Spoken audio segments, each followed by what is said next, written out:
The morning mist hung heavy over the ancient stones of Ravenshollow Castle as Lady Isabella Thornwick adjusted her emerald silk gloves for the third time. Her hands trembled slightly, not from the cold autumn air that swept through the grand corridors, but from the weight of the secret she carried. Today would change everything for the kingdom of Aldermere, though none of the bustling servants preparing for the royal breakfast knew it yet. Isabella had served as the Queen's personal secretary for 7 years, ever since Queen Evangeline had ascended the throne following her father's unexpected death. In those years, she had witnessed the transformation of a carefree princess into a woman burdened by crown and duty. But what she discovered 3 nights ago in the Queen's private study would test the very foundations of their relationship and the stability of the realm itself. The discovery had been accidental. Isabella had returned to retrieve a forgotten document when she heard voices from the Queen's private chamber. The heavy oak door was slightly ajar, allowing fragments of conversation to drift into the anteroom.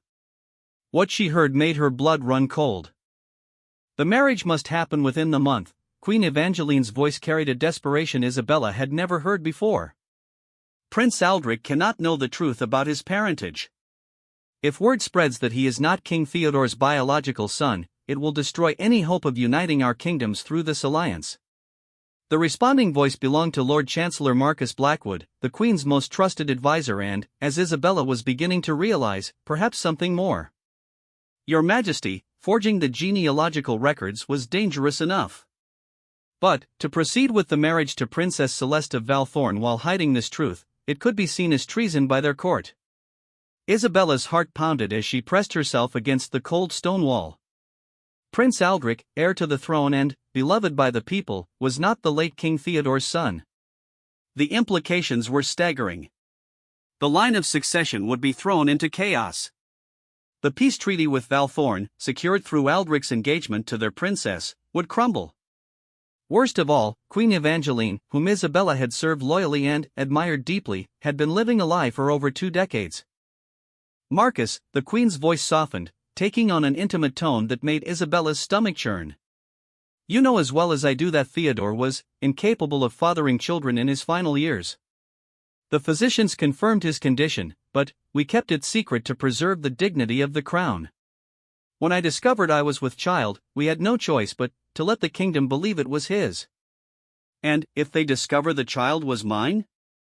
Lord Chancellor Blackwood's words hit Isabella like a physical blow. The Queen and her most trusted advisor had not only deceived the kingdom about the prince's parentage, they had been lovers while she was married to the king. The conversation continued, but Isabella heard little more. Her mind reeled with the magnitude of what she had learned. She managed to slip away undetected, but sleep eluded her for 3 consecutive nights. Now, as she made her way through the castle's familiar passages, she grappled with an impossible choice. Her loyalty to Queen Evangeline ran deep. The monarch had shown her kindness when Isabella's own family fell from grace after her father's gambling debts nearly destroyed their estate. The Queen had offered her position, protection, and purpose when she had nothing left. But her duty to the kingdom and its people demanded she consider the consequences of remaining silent. As Isabella approached the Queen's private dining chamber, she encountered Sir Edmund Fairfax, the captain of the Royal Guard, emerging from a heated discussion with 2 of his lieutenants. His weathered face bore a troubled expression that matched her own internal turmoil. Lady Isabella, he acknowledged with a curt nod. Her Majesty is expecting you. She seems particularly tense this morning. Edmund Fairfax was a man of few words but keen observation. If he had noticed the Queen's distress, it was likely that others in the court were beginning to sense something amiss. The thought sent another wave of anxiety through Isabella's already frayed nerves. She found Queen Evangeline standing before the great window that overlooked the castle's sprawling gardens. The monarch's usually perfect posture showed signs of strain, her shoulders slightly hunched as if carrying an invisible weight. Her dark hair was elaborately styled, as always, but Isabella noticed several strands had escaped their pins. It was a small detail, but one that spoke volumes about the Queen's state of mind. Your Majesty, Isabella curtsied, her voice carefully neutral despite the storm of emotions within her. Queen Evangeline turned, and Isabella was struck by how much older she appeared.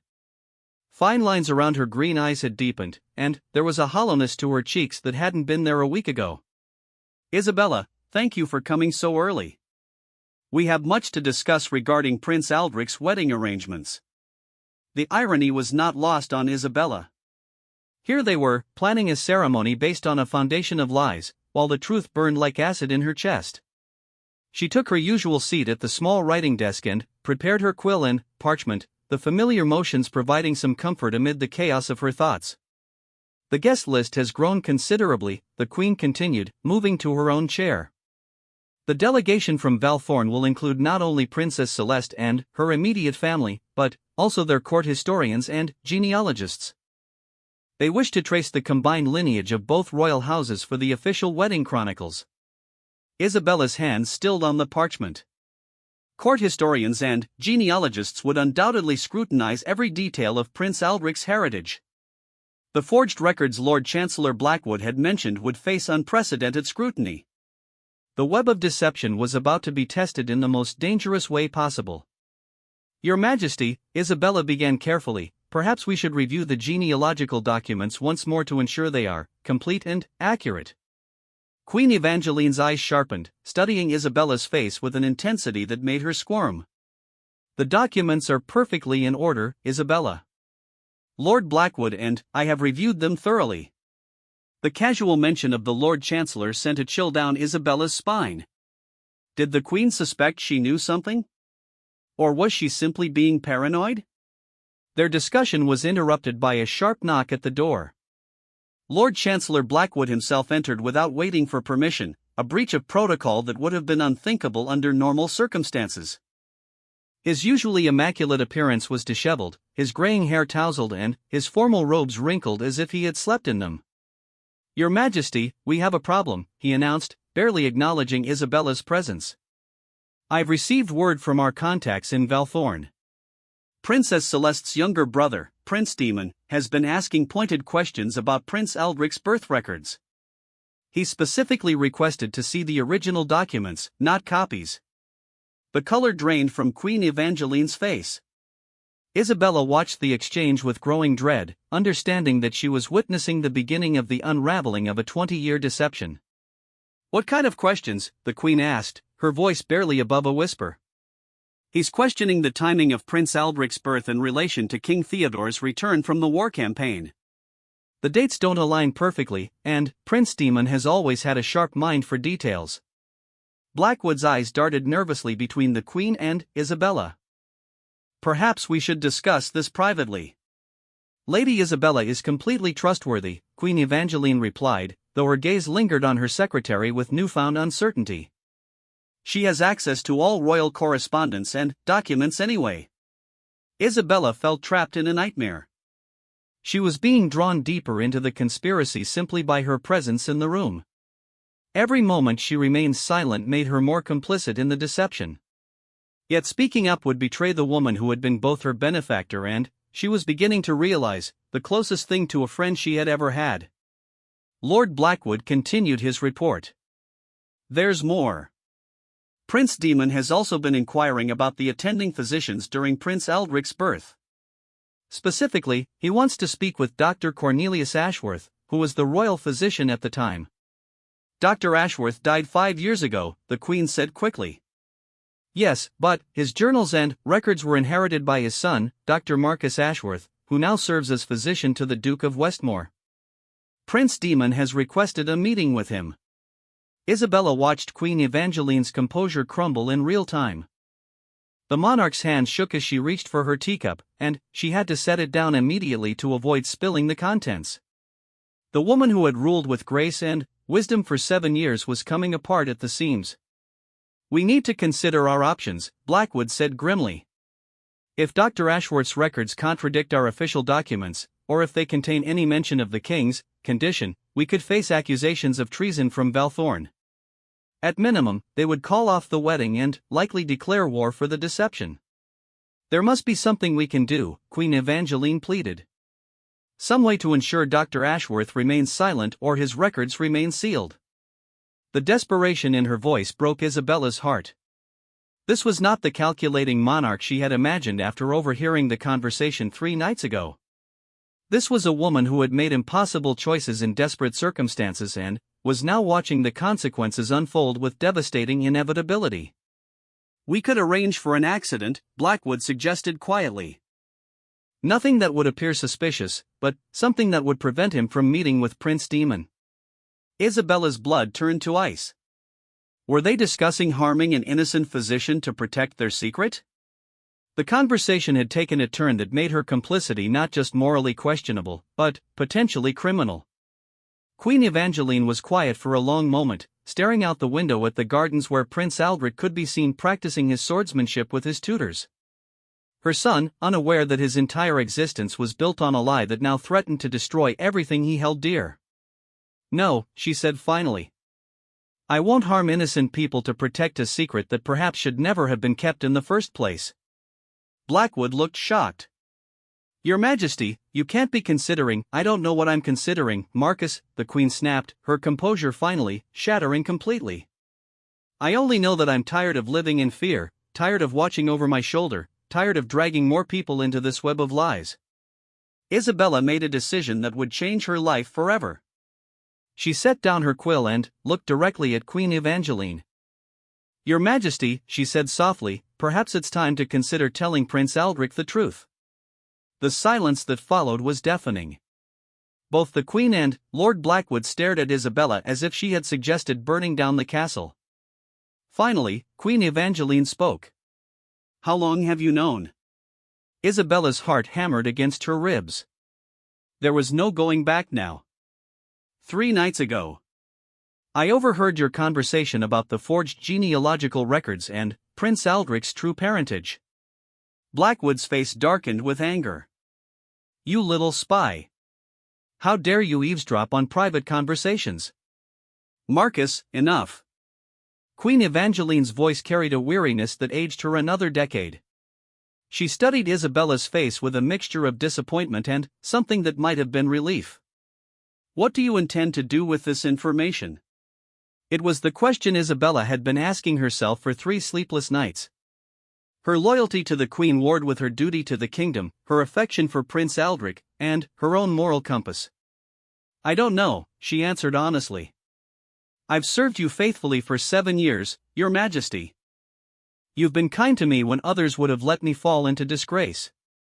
But this secret, it affects more than just our court.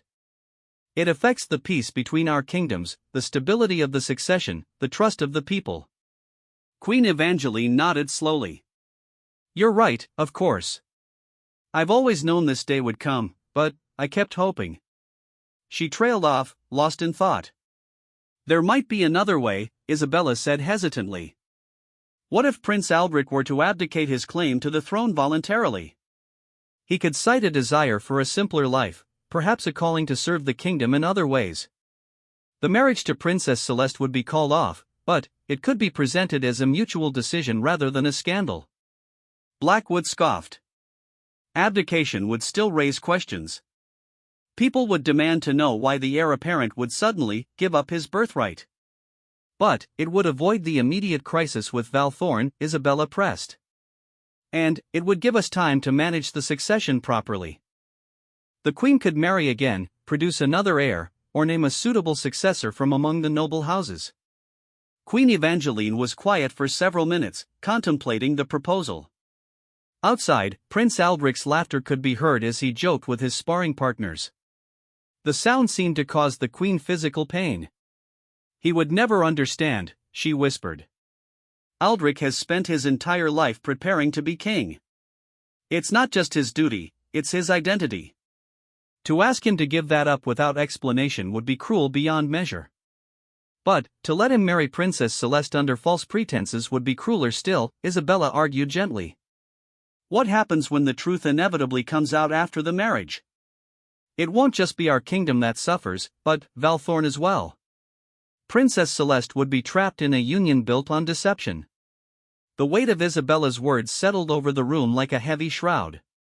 Queen Evangeline rose and walked to the window again, watching her son with eyes full of love and regret. "There's something else you don't know," she said finally. "Something that makes this situation even more complicated." Isabella and Blackwood waited in tense silence. Prince Aldrich is not just illegitimate, Queen Evangeline continued. He's also been having a secret affair with Lady Catherine Pembroke for the past 2 years. He's desperately in love with her and has been planning to call off the engagement to Princess Celeste after the wedding ceremonies are complete. He intended to keep Catherine as his mistress while fulfilling his duty to Valthorn through marriage. Isabella felt as though the ground was shifting beneath her feet. Layer upon layer of deception and secret agendas were being revealed, each one making the situation more precarious than the last. Lady Catherine is also pregnant, the Queen added quietly. Aldrich doesn't know yet, but she confided in me 2 weeks ago. She's terrified of the scandal it will cause and has been considering fleeing the kingdom. The complexity of the situation was staggering. Not only was Prince Aldrich's legitimacy in question, but he was also planning to betray his future bride and had unknowingly fathered a child with his mistress.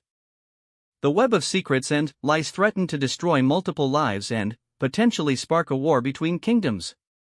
Isabella's mind raced through the implications. Does Lord Chancellor Blackwood know about Lady Catherine's pregnancy? I do now, Blackwood replied grimly. Your Majesty, with respect, this situation has spiraled completely out of control. We have too many secrets, too many lies, and too many people who could expose us at any moment. Queen Evangeline returned to her chair, looking every one of her 43 years and more. I know. I've been carrying this burden alone for so long that I've lost sight of how complicated it has become. Not alone, Blackwood corrected softly, and the tenderness in his voice reminded Isabella of their intimate conversation she had overheard. But perhaps it's time to consider a clean slate. Full disclosure, consequences be damned. Isabella was surprised by his change of heart. You would support the Queen in revealing everything? I would support Her Majesty in whatever decision she makes, he replied firmly. But I also recognize that the current path leads only to greater catastrophe. Better to control the narrative ourselves than to have it exposed by Prince Demon or Dr. Ashworth or anyone else with pieces of the puzzle. Queen Evangeline looked between her advisor and her secretary, 2 people who had become unexpectedly central to the most important decision of her reign. If I were to tell the truth, she said slowly, all of it, what would you estimate the consequences to be? Isabella considered carefully before responding. The immediate consequences would be severe. Prince Aldrich would be devastated, both by learning of his illegitimacy and by the burden of keeping his relationship with Lady Catherine's secret becoming irrelevant. The engagement to Princess Celeste would certainly be called off, possibly with political ramifications. The succession would be thrown into question. However, she continued, the long-term consequences of continued deception would likely be far worse. Truth has a way of surfacing, and, when it does, the betrayal would be seen as even more severe. The kingdom's enemies would use it as proof that our royal house is corrupt and untrustworthy. Blackwood nodded in agreement. The people might respect honesty, even in the face of scandal, more than they would respect lies maintained for decades. Queen Evangeline was quiet again, lost in contemplation. Finally, she spoke. I need time to think. Isabella, I'm trusting you to keep this conversation confidential while I decide how to proceed. Marcus, I need you to find out exactly what Prince Demon knows and how close he is to uncovering the truth. We may not have the luxury of time if he's already connecting the dots. Isabella nodded her agreement, though she wondered if she was making the right choice. By agreeing to keep the secret, even temporarily, she was becoming more deeply involved in the conspiracy. But she also recognized that Queen Evangeline needed space to make a decision that would affect countless lives. As the meeting concluded and Lord Chancellor Blackwood departed to investigate Prince Demon's inquiries, Isabella found herself alone with the Queen for the first time since learning the truth. The woman she had served faithfully for 7 years looked fragile and vulnerable in a way Isabella had never seen before. Your Majesty, Isabella said gently, may I speak freely? Queen Evangeline nodded wearily. You've carried this burden for 20 years. You've made difficult decisions in impossible circumstances. Whatever you choose to do now, I want you to know that I don't judge you for the choices you made to protect your son and your kingdom. Tears gathered in the Queen's eyes. Thank you, Isabella. Your loyalty means more to me than you know. I only hope that when this is all over, you'll still be able to look at me with the same respect you show me now." Isabella reached out and gently touched the queen's hand. "You're still the woman who showed kindness to a disgraced nobleman's daughter when no one else would. You're still the monarch who has ruled with wisdom and compassion for 7 years. One secret, no matter how significant, doesn't erase all of that." As Isabella left the queen's chambers that morning, she knew that the coming days would test everyone involved in ways they couldn't yet imagine. The truth was a powerful force, and it was already beginning to stir, threatening to sweep away everything in its path. The only question now was whether they would find a way to navigate the storm together, or whether they would all be destroyed by the very secrets they had worked so hard to protect. The following morning brought news that chilled Isabella to the bone. Lord Chancellor Blackwood burst into the Queen's private study without ceremony, his face pale and his hands trembling as he clutched a sealed letter bearing the crest of Valthorn. "Your Majesty, Prince Demon has accelerated his timeline," he announced breathlessly. "He's arriving tomorrow with a full diplomatic entourage, including their chief genealogist and 3 court historians. They're calling it a pre-wedding inspection of bloodline authenticity." Queen Evangeline's teacup shattered against the marble floor as her hands lost all strength. Isabella rushed to her side, steadying the monarch as she swayed in her chair. The past week of sleepless nights and constant anxiety had taken a visible toll on the queen's usually impeccable composure. "Tomorrow," the queen whispered. "But the wedding isn't for another month. Why would they need to verify anything now?" Blackwood's expression grew even more grim. "According to my contacts in their court, Prince Demon has convinced King Aldwin of Valthorn that there are irregularities in Prince Aldrich's lineage documentation. He's framed it as protecting his sister's honor and ensuring the legitimacy of any future heirs to both kingdoms." Isabella felt the walls closing in around them. Every avenue of escape seemed to be disappearing by the hour. What exactly does Prince Demon think he knows? "Too much," Blackwood replied tersely. "My sources tell me he's been corresponding with Dr. Marcus Ashworth for the past 2 weeks. While the good doctor hasn't revealed anything explicitly, Prince Demon is clever enough to read between the lines. He knows there are discrepancies in the official birth records." Queen Evangeline struggled to her feet, pacing to the window that had become her refuge in recent days. Below, Prince Aldrich was leading a group of young nobles in mounted exercises, his laughter carrying up through the crisp morning air. He looked so carefree, so utterly unaware that his entire world was about to crumble around him. "We have to tell him," the queen said suddenly. "Tonight. Before Prince Demon arrives. At least then, he'll be prepared for whatever accusations come." Isabella's heart clenched with sympathy for both mother and son. "Your Majesty, perhaps there's still another way. What if we were to arrange for Prince Aldrich to be away from the castle when Prince Demon arrives? A hunting expedition, or a diplomatic mission to another kingdom?" Blackwood shook his head. Running away would only confirm their suspicions. Besides, Prince Demon has specifically requested an audience with Prince Aldrich. If he's not here, they'll know we're hiding something. As if summoned by their conversation, Prince Aldrich himself appeared in the doorway, still breathless from his morning exercises. At 22, he was the image of noble bearing and youthful vigor. His dark hair, so like his mother's, was tousled from riding, and his blue eyes sparkled with the kind of joy that would soon be extinguished forever.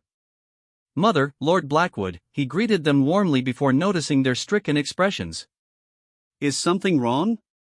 You all look as though someone has died." The irony of his words was not lost on Isabella. In a sense, someone was about to die, the Prince Aldrich who had lived his entire life secure in his identity and destiny.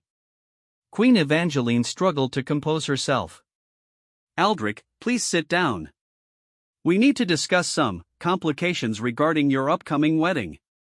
The prince's expression shifted to concern as he took in the broken teacup, his mother's pale complexion, and the tension radiating from everyone in the room. "What kind of complications? Has something happened to Princess Celeste?" "Not to her, no," the queen began carefully. "But there have been some questions raised about certain aspects of the marriage contract. Political concerns that may require delicate handling." Isabella watched Prince Aldrich's face, noting the intelligence behind his eyes. He was his mother's son in more ways than one: sharp, perceptive, and capable of reading the undercurrents in any situation. She could see him processing the evasiveness in his mother's words, the nervous energy of Lord Blackwood, and the overall atmosphere of crisis. "Mother," he said firmly, "please tell me what's really going on.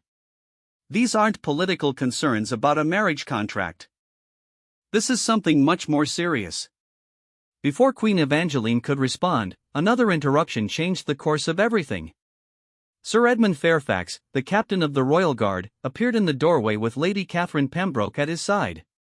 Catherine's usually rosy complexion was deathly pale, and she clutched a crumpled letter in her shaking hand.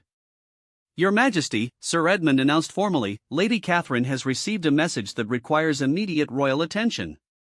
Prince Aldrich leaped to his feet, moving instinctively toward Catherine. The intimate way his hand found her elbow, the protective stance he assumed, and the look of deep concern in his eyes would have revealed their relationship to anyone paying attention. Isabella saw Queen Evangeline's face tighten with the realization that their family's secrets were multiplying by the moment. "Catherine, what's wrong?" Prince Aldrich asked gently, seemingly oblivious to the larger crisis unfolding around him. Lady Catherine looked around the room uncertainly, clearly torn between her need for help and her awareness that she was intruding on what was obviously a private royal conference. I received a letter this morning. From Prince Demon of Valthorn. He's requesting a private audience with me tomorrow when he arrives." The blood drained from Prince Aldrich's face. "Why would Prince Demon want to speak with you?" Catherine's eyes filled with tears. "The letter mentions that he has questions about my relationship with certain members of the royal court. He says it's part of his pre-wedding investigations to ensure there are no complications that might affect the alliance between our kingdoms." Isabella felt as though she was watching a carefully constructed house of cards begin its inevitable collapse. Prince Demon wasn't just investigating Prince Aldrich's legitimacy, he was conducting a comprehensive examination of every potential scandal that could threaten the royal marriage. Somehow, he had discovered the secret affair as well. Queen Evangeline's composure finally shattered completely. She sank into her chair, her face in her hands, as the full magnitude of their situation became clear. Every secret they had tried to protect was being exposed simultaneously by a foreign prince who seemed to know more about their court than they had realized.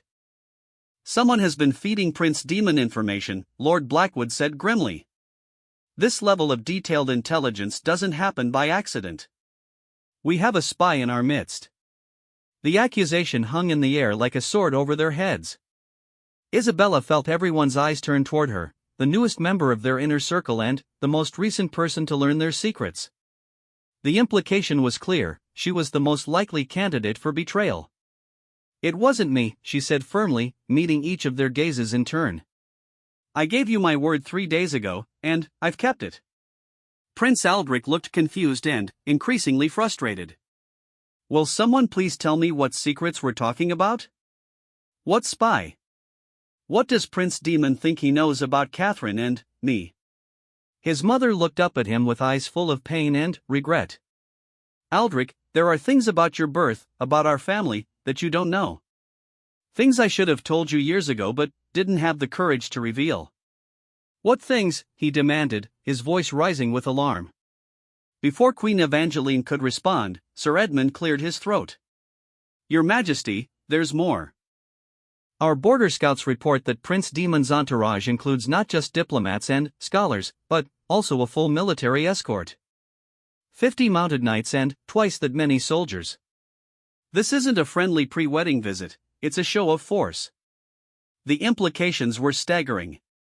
If Prince Demon arrived with such a large military presence, it suggested that Valthorn was prepared for the possibility of immediate conflict. They weren't coming to investigate rumors, they were coming with evidence and the power to act on it.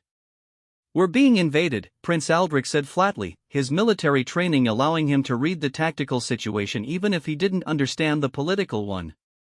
"Under the guise of a diplomatic mission, but with the force necessary to take the castle if necessary." Isabella's mind raced through the possibilities. What if we were to send our own diplomatic mission to intercept them before they reached the castle? Perhaps we could negotiate on neutral ground, away from the seat of power? Blackwood shook his head. Too late for that. They're already less than a day's ride from our borders. Any attempt to intercept them now would be seen as an act of aggression. Queen Evangeline stood slowly, and Isabella was struck by how much older she looked than she had just a week ago. The strain of maintaining her secret for 20 years, combined with the stress of its imminent exposure, had aged her dramatically in a matter of days. "Aldrich," she said quietly, "I need to tell you something that will change everything you believe about yourself and your future." "Mother, no," Lord Blackwood interjected urgently. "Not now, not like this. If he learns the truth hours before Prince Demon arrives, he won't have time to process it properly. His reaction could make everything worse. And if I don't tell him now, he'll learn it from Prince Demon tomorrow in front of witnesses and diplomats," the Queen replied firmly. "At least this way, he'll hear it from someone who loves him." Prince Aldrich moved to stand directly in front of his mother, his jaw set with determination. "Tell me what, exactly? And don't you dare try to protect me with gentle words or careful euphemisms. I'm not a child anymore." Isabella watched the scene unfold with a mixture of fascination and dread. This was the moment that would define not just Prince Aldrich's future, but the fate of the entire kingdom. The wrong reaction could destroy any hope of managing the crisis diplomatically. Queen Evangeline took her son's hands in hers, looking directly into his eyes. "You are not King Theodore's biological son. Your father is Lord Chancellor Blackwood, and I am not legally your mother in the eyes of the law because I was not married to your true father when you were born." The silence that followed was absolute. Prince Aldrich stared at his mother as if she had spoken in a foreign language. Then, he looked at Lord Blackwood, studying the man's features as if seeing them for the first time.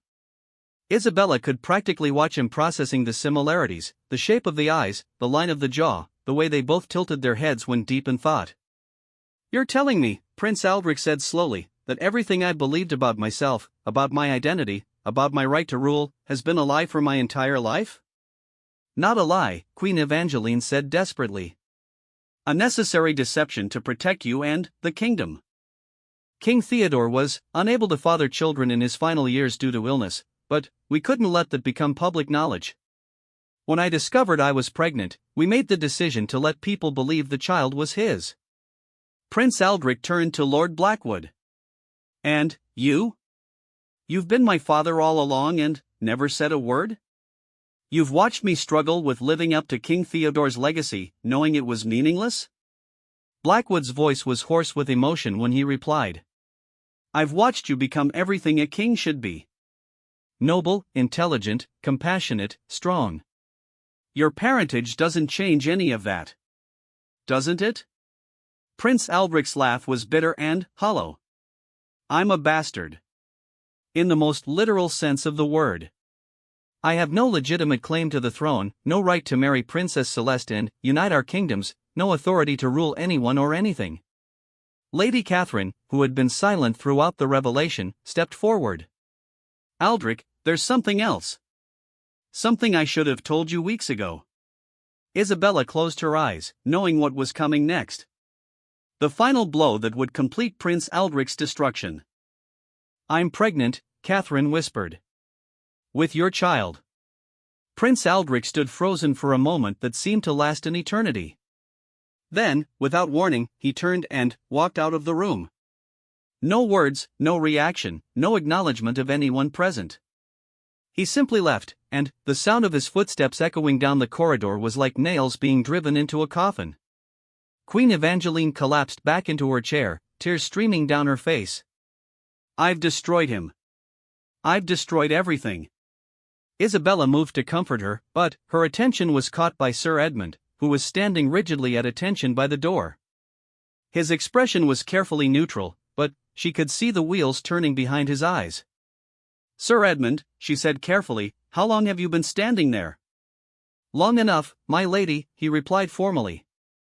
"Long enough to understand that we have less than 24 hours to prepare for what may be the end of the Aldermere dynasty as we know it." His words carried a weight that settled over the room like a shroud. This wasn't just about family secrets anymore, this was about the survival of the kingdom itself. If Prince Demon arrived with evidence of illegitimacy and deception, combined with the military force to act on that evidence, they could be looking at the end of Queen Evangeline's reign and the beginning of Valthorn's occupation of Aldermere. What are our options? Isabella asked, surprising herself with her practical focus despite the emotional chaos surrounding them. Sir Edmund considered carefully before responding. Militarily, we're outnumbered but not overwhelmed. If Prince Demon's force is truly limited to 150 men, we could resist them if necessary. But that would mean war with Valthorn, which would likely draw in their allies and destroy us eventually. Diplomatically? Lord Blackwood inquired. That depends entirely on what Prince Demon thinks he can prove and what he wants in return for his silence, Sir Edmund replied. But, given that he's bringing genealogists and historians along with his soldiers, it seems he's more interested in exposing the truth than negotiating around it. Isabella found herself thinking like a strategist rather than a secretary. What if we were to offer him something he wants more than the satisfaction of exposing our secrets? All eyes turned to her. Such as? I don't know yet. But everyone has a price, even self-righteous foreign princes. Maybe it's territorial concessions, trade agreements, or something else entirely.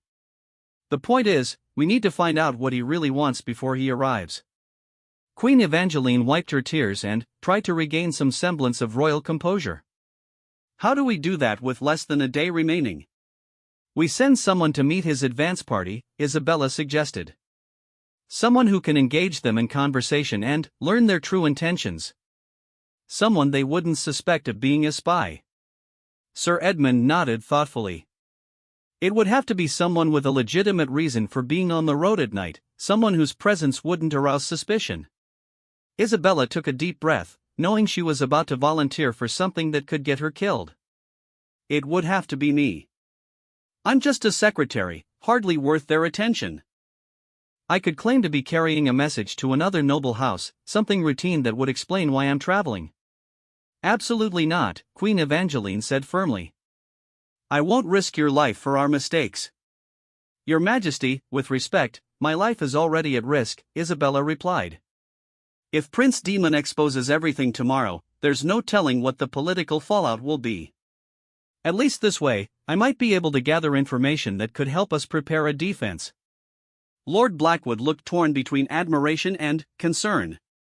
It's dangerous, but it might be our only chance to understand what we're really facing. Before anyone could object further, Prince Aldrich reappeared in the doorway. His face was composed now, but Isabella could see the pain and anger burning behind his eyes.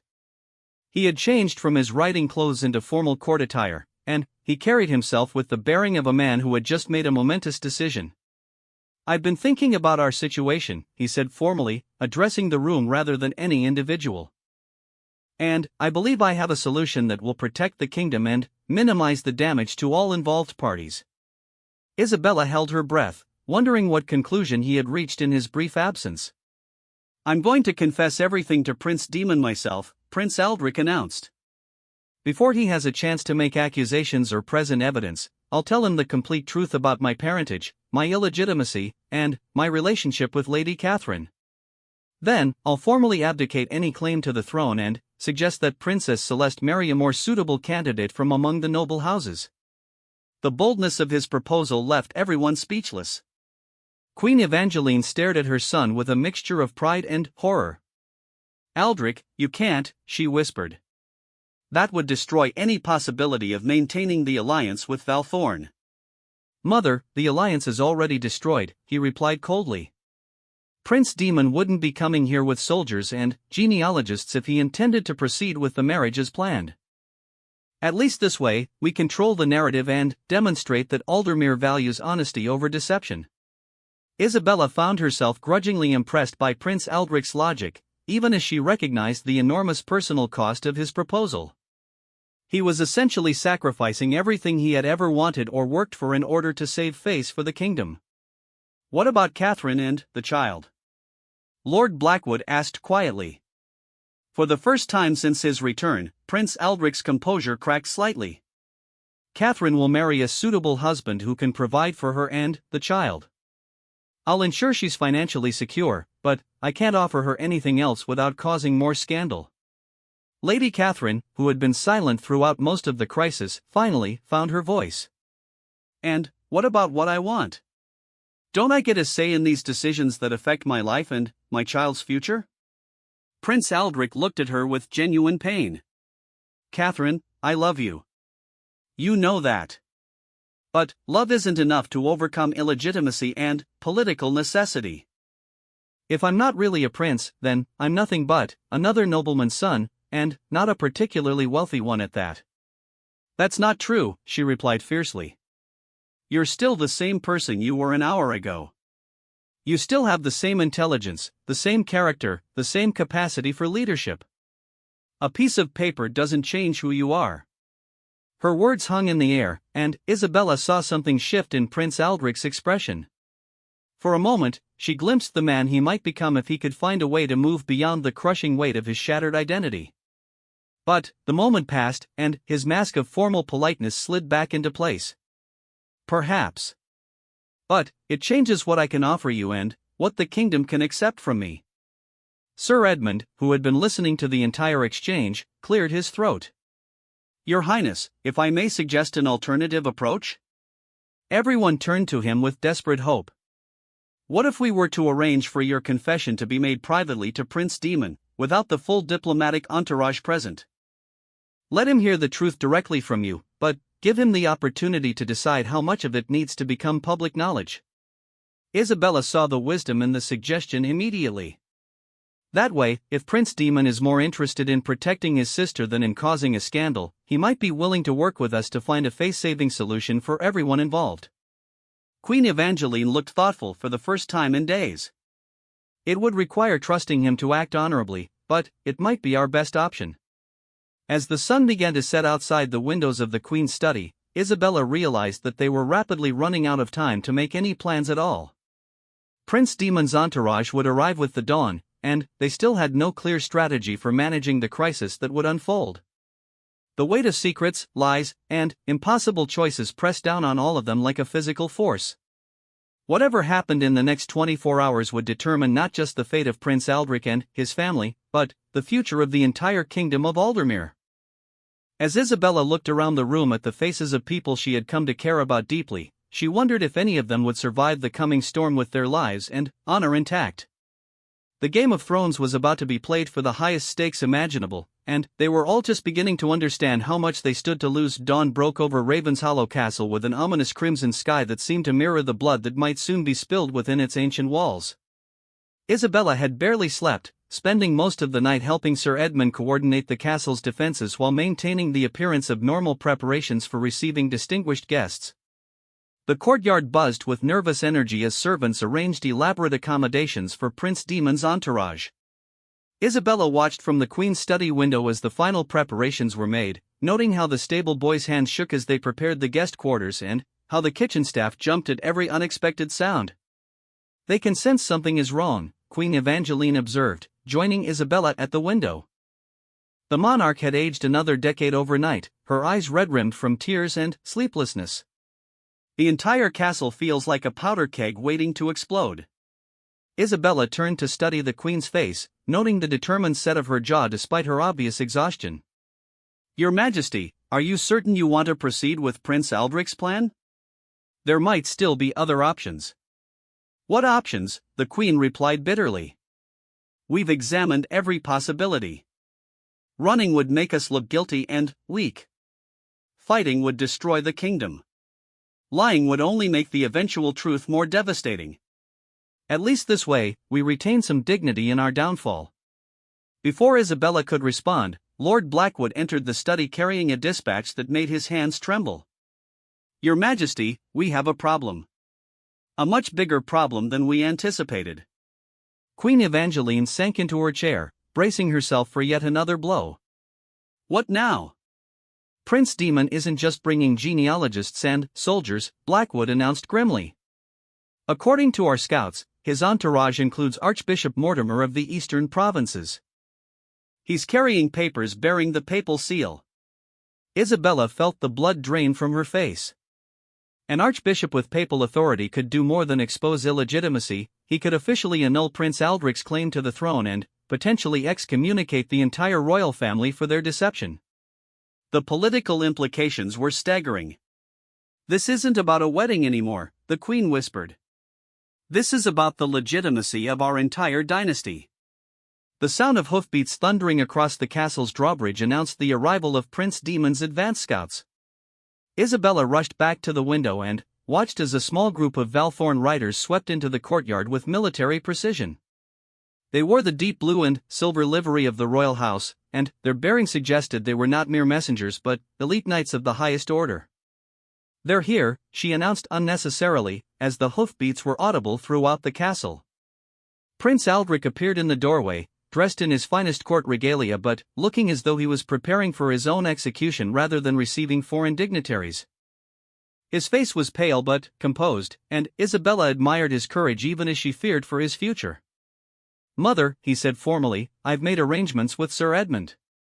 If the negotiations go poorly, Catherine will be escorted to the convent at Millbrook Abbey.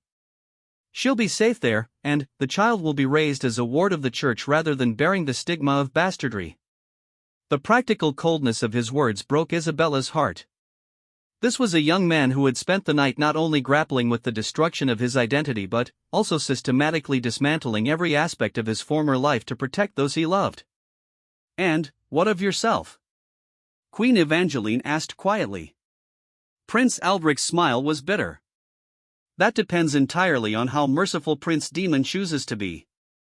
But I've prepared letters of confession and abdication. Whatever happens, the throne will pass cleanly to whoever the noble houses choose to support." A sharp knock interrupted their conversation, and Sir Edmund entered with news that chilled them all to the bone. "Your Majesty, Prince Daemon has arrived. But he's not alone. King Aldwin of Valthorn is with him, along with Princess Celeste and their full court. This isn't a diplomatic mission, this is a royal visitation with the power to make immediate political decisions." The implications hit Isabella like a physical blow. They weren't facing a younger prince on a fact-finding mission, they were dealing with the entire Valthorn royal family, capable of making binding treaties or declarations of war on the spot. Queen Evangeline struggled to her feet, drawing on reserves of strength Isabella didn't know she possessed. "Then, we meet them with the full dignity of our house. Whatever our sins, we are still the royal family of Aldermere." As they prepared to descend to the Great Hall for the formal reception, Isabella caught Prince Aldrich's arm. "Your Highness, are you certain about confessing everything immediately? Perhaps you could test their knowledge first, see exactly what they think they know?" Prince Aldrich shook his head. "Isabella, I've learned something important in the past 24 hours. The truth is like a sword, it's dangerous when someone else wields it against you, but it becomes a tool of power when you choose to wield it yourself." His wisdom impressed her, even as she mourned the loss of his innocence. The carefree prince she had known was gone forever, replaced by a man who had been forced to mature overnight in the cruelest possible way. The great hall of Ravenshollow Castle had been transformed into a formal court of reception. Banners bearing the arms of both kingdoms hung from the rafters, and the ancient throne of Aldermere had been polished until it gleamed. But Isabella noticed that additional chairs had been arranged for the Valthorn royals, not the subordinate seating typically provided for visiting dignitaries, but thrones of equal height and dignity. The message was clear: Valthorn considered itself an equal power in these proceedings, not a supplicant seeking favor or an ally offering support. The great doors swung open with ceremonial pomp, and Isabella got her first glimpse of their adversaries. King Aldwin of Valthorn was a man in his 50s, tall and imposing with silver-streaked hair and eyes like chips of ice. He carried himself with the confidence of someone accustomed to having his will obeyed without question. Prince Daemon followed his father, and Isabella was struck by how young he appeared despite his reputation for cunning.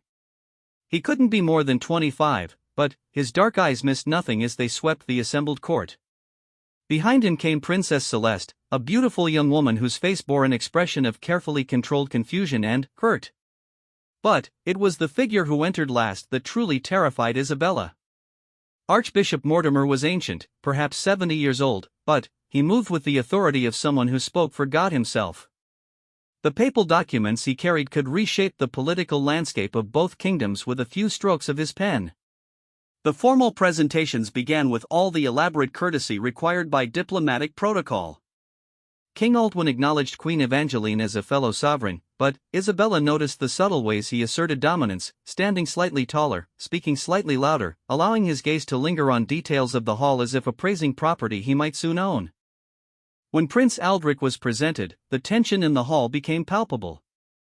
Isabella watched Prince Demon study her prince's face with the intensity of a scholar examining a manuscript for hidden meanings.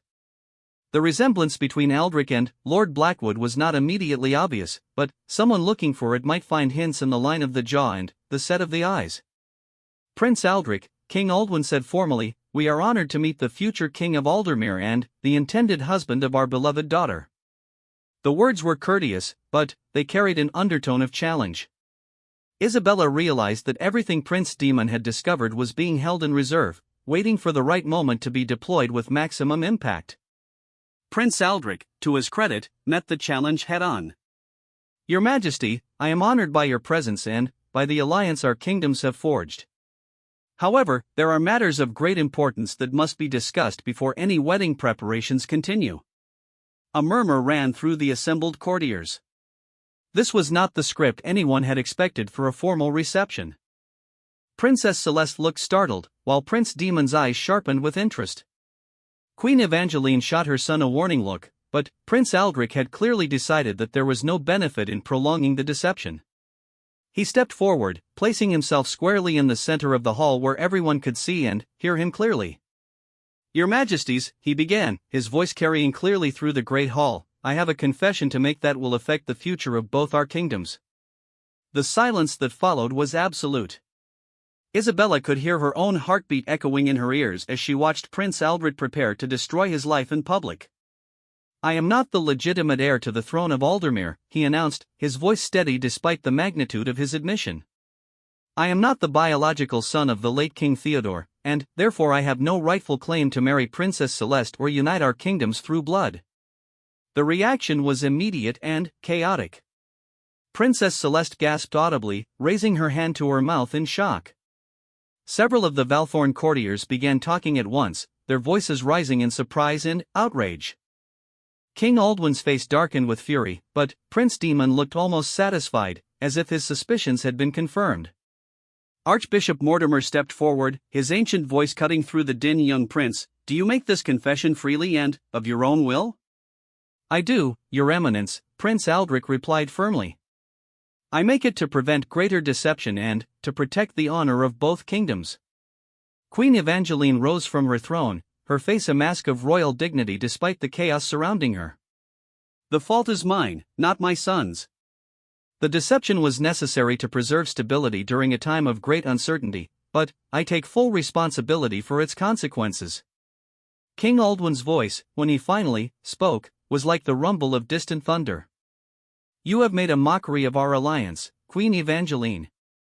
You have offered us damaged goods and called it a royal marriage. This is an insult that cannot be ignored."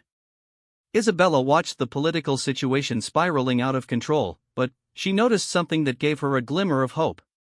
Princess Celeste, rather than looking devastated by the revelation, appeared almost relieved. The young princess had been watching Prince Aldrich throughout his confession with an expression that suggested admiration rather than horror. "Father," Princess Celeste said suddenly, stepping forward with surprising boldness, "might I speak with Prince Aldrich privately before any decisions are made?" King Aldwin looked startled by his daughter's request. "Celeste, there is nothing to discuss. The young man has just admitted that he has no legitimate claim to." "I understand what he has admitted," she interrupted, causing another ripple of shock through the assembled courtiers. "But I would like to hear the complete story before I render judgment on his character or his actions." Prince Demon moved closer to his sister, lowering his voice but not speaking quietly enough to prevent Isabella from overhearing. "Celeste, this confession confirms everything we suspected. There may be additional scandals involving mistresses and illegitimate children." Isabella's blood ran cold. They knew about Catherine and the pregnancy. The web of secrets was unraveling even faster than they had feared. Princess Celeste looked her brother in the eye with surprising steel. "Then, I definitely need to speak with Prince Aldrich privately." These matters affect my future more than anyone else's. Archbishop Mortimer stepped forward again, his weathered hands rustling the papal documents he carried. Your Majesty, he addressed King Aldwin, perhaps we should adjourn to consider the full implications of this confession before making hasty decisions. The Church has procedures for dealing with questions of legitimacy that must be followed properly. Isabella realized that the Archbishop's intervention might be their salvation. If the Church became involved in determining legitimacy and succession, it would buy them time to negotiate a solution that didn't end in war or complete disgrace.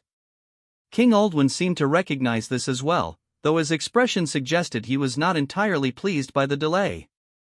Very well. We will retire to consider our options. But, I warn you, Queen Evangeline, this confession has consequences that extend far beyond your family. The honor of Valthorn has been insulted, and that insult demands satisfaction. As the formal reception dissolved into smaller groups of urgent conversation, Isabella noticed Lord Blackwood quietly slip away from the main assembly. She followed him at a discreet distance, her instincts warning her that he was up to something that could make their situation even worse. She found him in his private study, frantically destroying documents. Papers bearing official seals were being fed into the fireplace at an alarming rate, and Isabella realized he was eliminating evidence of the genealogical forgeries they had created. Lord Blackwood, she said quietly, what are you doing? He spun around, his face pale with panic. Isabella! You shouldn't be here. If they search the castle and find these documents. It's too late for that now, she replied firmly. Prince Aldrich has already confessed everything. Destroying evidence now will only make us look more guilty. Blackwood's hands shook as he held another document over the flames. You don't understand. These papers don't just show the forgeries. They contain correspondence with physicians, payments to officials, even details about other children. Isabella felt the room spin around her. Other children? Prince Aldrich isn't the only illegitimate child involved in this mess, Blackwood whispered. There were others, children born to various court ladies over the years. Most died in infancy, but a few survived and were placed with foster families throughout the kingdom. The implications were staggering. They weren't dealing with a single case of illegitimacy, they were dealing with a systematic pattern of deception that could call into question the legitimacy of half the noble houses in the kingdom. How many people know about this? Isabella asked, dreading the answer. Too many, Blackwood replied grimly. And if Prince Demon has been as thorough in his investigations as he appears to be, he may know about some of them as well. Isabella realized that Prince Aldrich's confession, brave as it was, had only scratched the surface of their problems. The royal family of Valthorn wasn't just dealing with one illegitimate heir, they were potentially facing evidence of widespread corruption and deception that could justify their taking control of Aldermere entirely. We need to warn Queen Evangeline, she said urgently. Before she agrees to any negotiations, she needs to understand the full scope of what Prince Demon might reveal. As they hurried back toward the Great Hall, Isabella couldn't shake the feeling that they were walking into a trap that had been decades in the making. The truth, as Prince Aldrich had said, was indeed like a sword, but it was beginning to look like that sword was about to cut all of them to pieces. The Game of Thrones had become a battle for the very survival of the Kingdom of Aldermere, and they were rapidly running out of pieces to play. Behind them, the last of Lord Blackwood's documents crumbled to ash in the fireplace, taking with them any hope of controlling the narrative of their downfall. The truth was about to emerge in all its ugly complexity, and none of them were prepared for the consequences that would follow. As they reached the doors of the Great Hall, Isabella could hear raised voices from within. The negotiations had begun, but she suspected they were about to discover that what they had thought was a diplomatic crisis was actually something much more dangerous, a carefully orchestrated coup that had been planned for years. The crown's shadow was growing darker by the hour, and Isabella wondered if any of them would survive to see the dawn. The private chambers where Princess Celeste had requested her audience with Prince Aldrich were heavy with tension as Isabella positioned herself discreetly behind a tapestry. Queen Evangeline had asked her to observe the conversation and report back on Valthorn's true intentions, though Isabella felt increasingly like a spy in her own castle.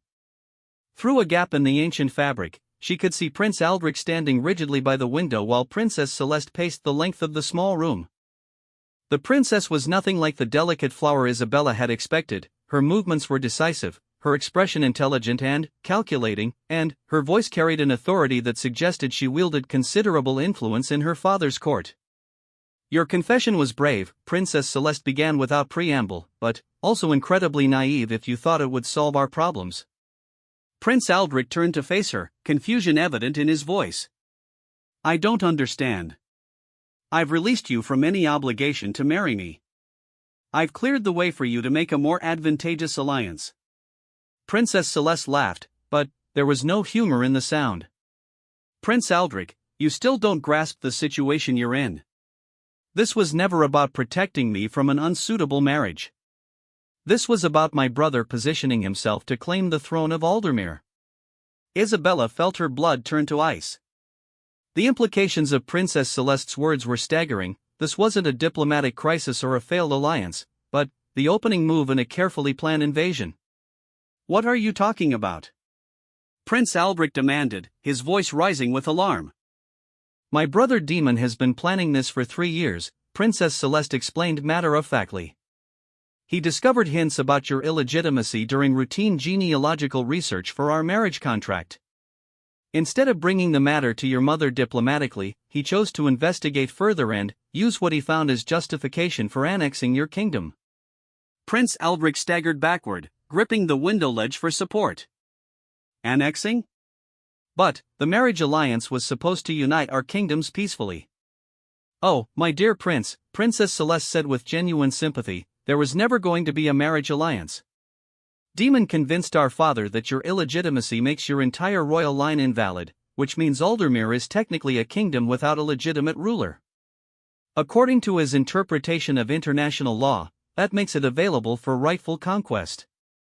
Isabella pressed her hand to her mouth to stifle a gasp. The legal technicalities Princess Celeste was describing could indeed justify Valtorn's takeover of Aldermere. If Prince Aldrich was illegitimate and Queen Evangeline's claim to the throne was based on her marriage to King Theodore, then her authority could be challenged as well. But you're here warning me, Prince Aldrich said, his quick mind grasping at the one hopeful element in Princess Celeste's revelation. Why would you betray your brother's plans? Princess Celeste stopped pacing and looked directly at him. Because I don't want to be queen of a kingdom we stole through deception and conquest. Because your confession this morning showed more courage and honor than my brother has displayed in his entire life. And because. She hesitated, a flush coloring her cheeks. Because I've spent the past year corresponding with you, learning about your character through your letters, and I've come to respect you as a person regardless of your bloodline. The admission hung between them like a bridge across a dangerous chasm. Isabella realized she was witnessing something unprecedented, a foreign princess choosing personal honor over political advantage. What you're describing would mean war, Prince Aldrich said quietly. Your father brought soldiers, but surely not enough to conquer an entire kingdom. The soldiers here are just the advance force, Princess Celeste replied grimly. Demon has been building alliances with several of your noble houses over the past 2 years. Lord Pembroke, the Earl of Blackstone, and at least 3 others have agreed to support Valtorn's claim in exchange for expanded territories and titles under the new regime. Isabella's mind reeled as she processed this information. Lord Pembroke, Catherine's father, was one of the traitors. That explained how Prince Demon had learned about the secret affair so quickly. Catherine's own father had been feeding information to Valthorn as part of a larger conspiracy to overthrow Queen Evangeline. The betrayal was breathtaking in its scope and complexity. This wasn't a diplomatic crisis that had spiraled out of control, this was a meticulously planned coup that had been years in the making. How many men does your brother actually command? Prince Aldrich asked, his voice taking on the tactical edge of someone trained in military strategy. Between the forces he brought openly and the troops provided by the treacherous lords, probably close to 1,000 men, Princess Celeste admitted. More than enough to take and hold Ravenshollow Castle, especially with inside help. Prince Aldrich was quiet for a long moment, staring out the window at the courtyard where Valthorn soldiers were now mingling with Aldermere guards in what appeared to be friendly conversation but was actually reconnaissance. Why are you telling me this? He asked finally. What do you gain by warning us? Princess Celeste moved closer to him, her voice dropping to an urgent whisper. I'm telling you because I believe there might be another way. A solution that prevents war while still addressing the legitimate concerns about succession and stability. Isabella leaned forward, straining to hear every word of what might be their only hope for salvation. What if you were to marry me anyway? Princess Celeste continued.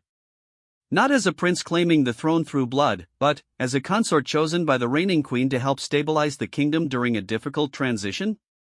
Prince Aldrich stared at her in amazement. You would still marry me, knowing I'm illegitimate?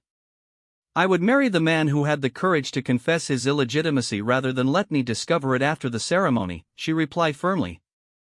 I would marry someone who puts honor above convenience, even when it costs him everything he thought he wanted. Isabella felt tears spring to her eyes as she witnessed this extraordinary conversation.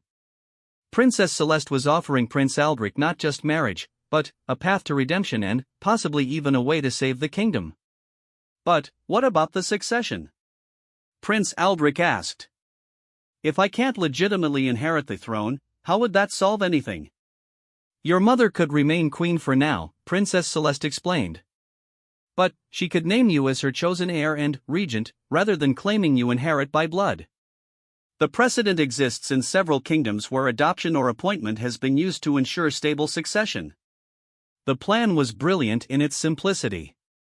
By removing the fiction of blood inheritance and replacing it with an honest acknowledgement of appointment based on merit, they could potentially satisfy both Valtorn's legal objections and Aldermere's need for continuity.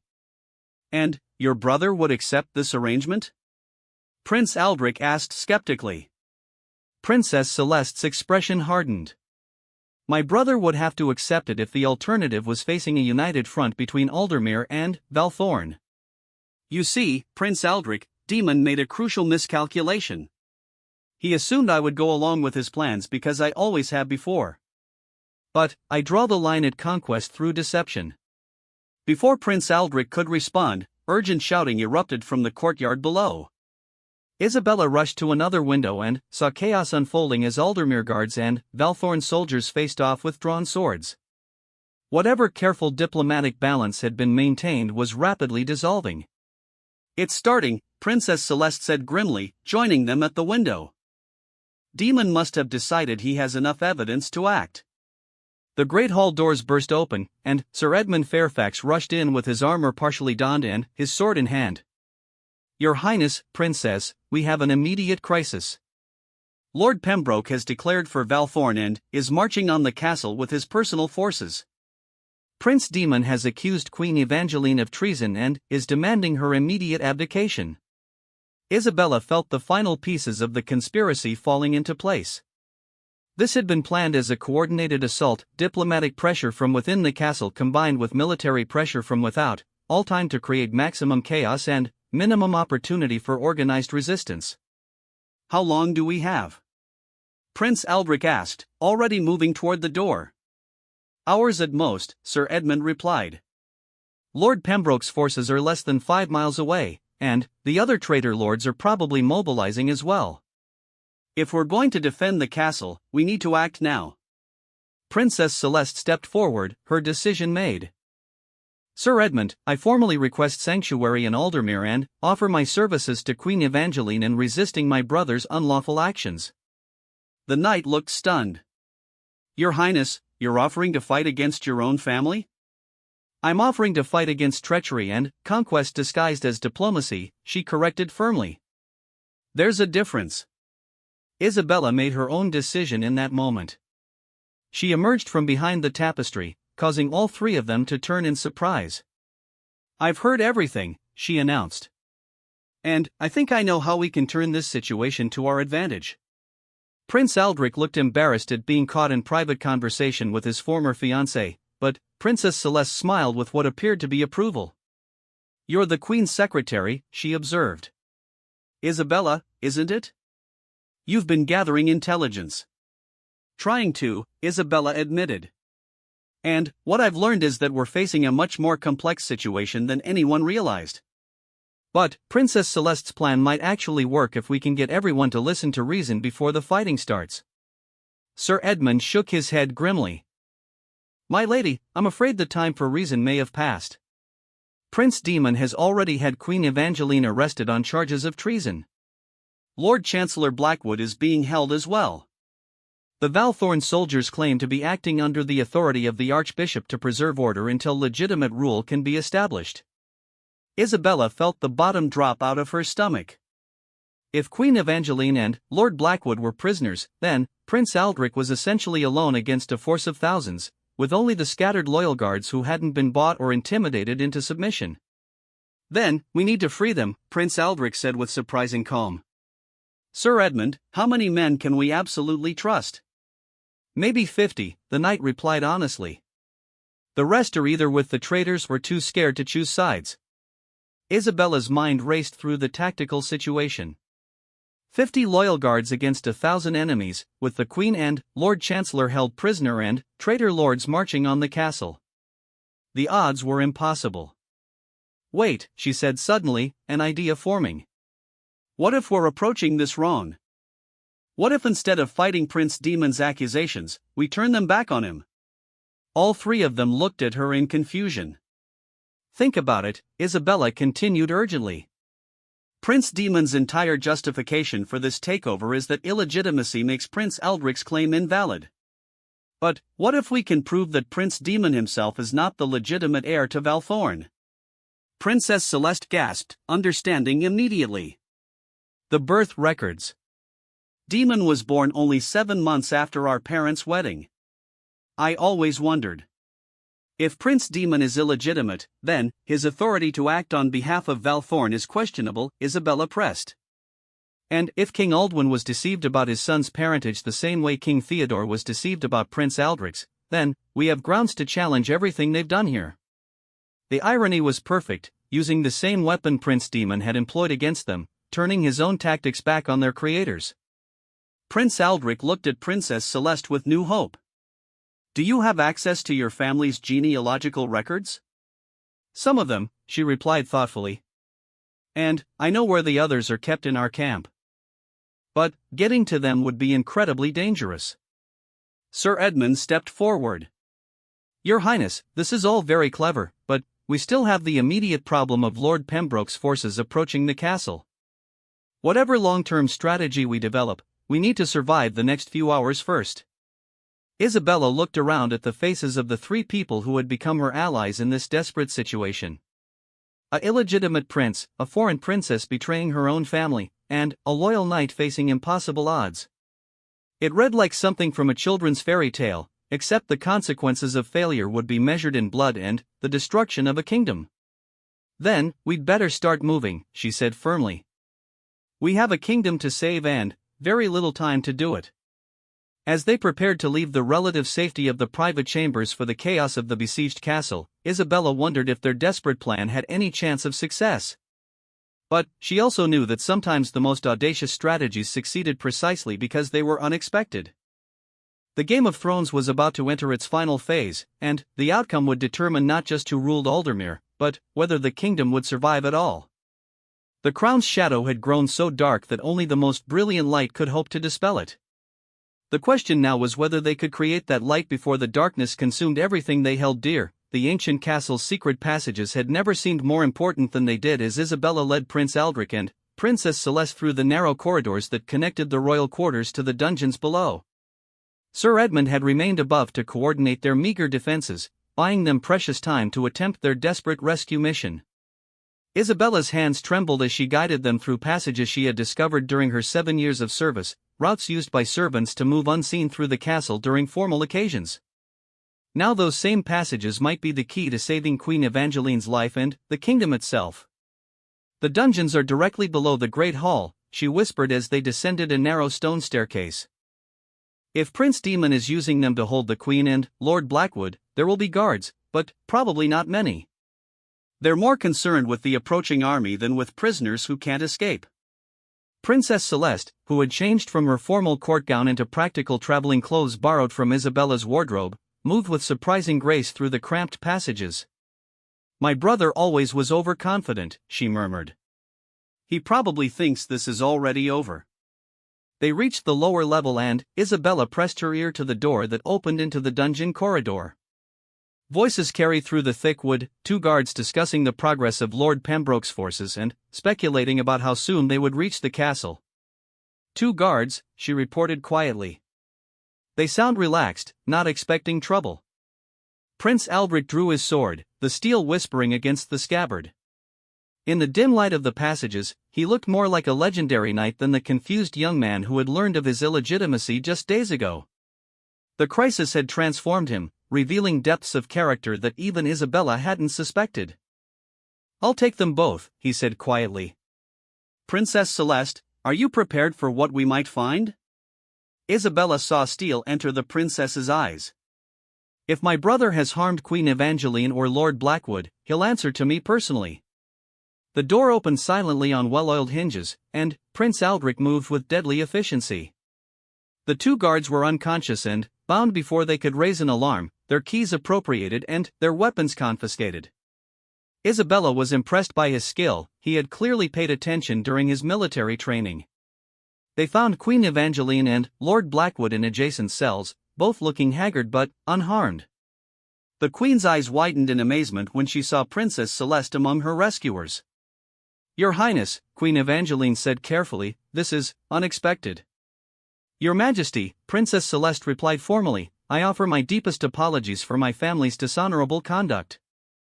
I wish to formally request asylum in Aldermere and offer my assistance in resisting this unlawful invasion." As Prince Aldrich worked to free his mother from her chains, Isabella quickly explained their desperate plan to prove Prince Demon's illegitimacy. Lord Blackwood's eyes lit up with understanding as she detailed their theory. "It's brilliant," he said admiringly. "And it might actually work.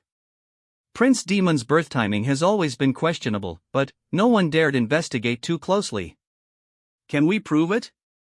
Queen Evangeline asked urgently as they helped her from the cell. Princess Celeste nodded grimly. "The evidence exists, but it's in my brother's personal effects in the Valthorn camp. Birth records, physician's notes, even correspondence between our parents that hints at the truth." Isabella felt her heart sink. "How do we get to documents that are in the middle of an enemy military camp?" "We don't go to them," Princess Celeste replied with a calculating smile. "We bring them to us." Before anyone could ask what she meant, the sound of running footsteps echoed through the dungeon corridors. Sir Edmund appeared, breathing hard and carrying alarming news. "Your Majesty, Lord Pembroke's forces have reached the outer walls." "But that's not the worst of it, we've identified the other traitor lords. It's not just 3 or 4 houses. It's nearly half the nobility of Aldermere. Prince Demon has been planning this for years." The scope of the betrayal was staggering. Isabella realized they weren't just facing a foreign invasion, they were dealing with a civil war that had been secretly brewing for years while Queen Evangeline remained unaware of the growing conspiracy against her rule. "How many men do they have in total?" Prince Aldrich asked, already shifting into military commander mode.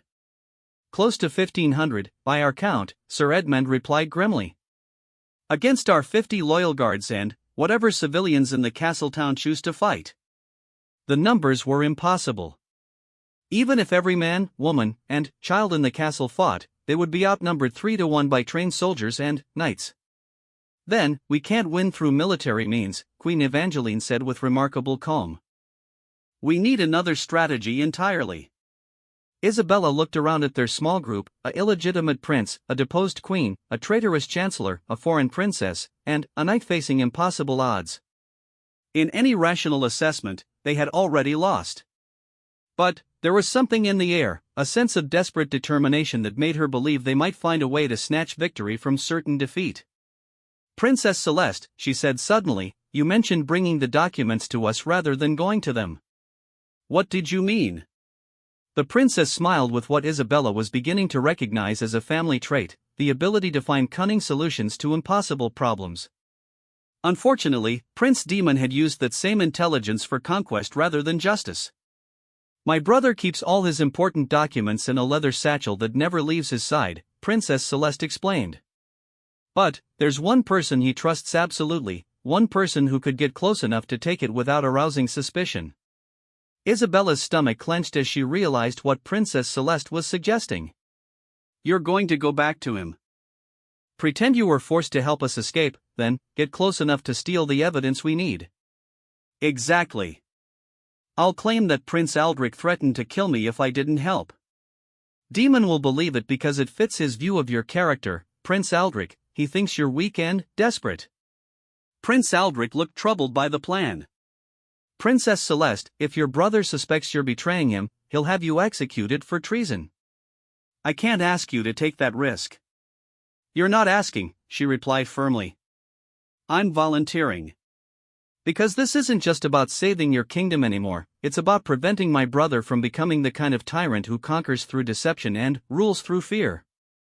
Lord Blackwood stepped forward, his strategic mind already working through the implications. Even if we get the evidence, how do we use it? Prince Demon isn't going to call off his invasion just because we can prove he's illegitimate. Isabella had been thinking about the same problem. We don't need to convince Prince Demon. We need to convince King Aldwin and the Archbishop.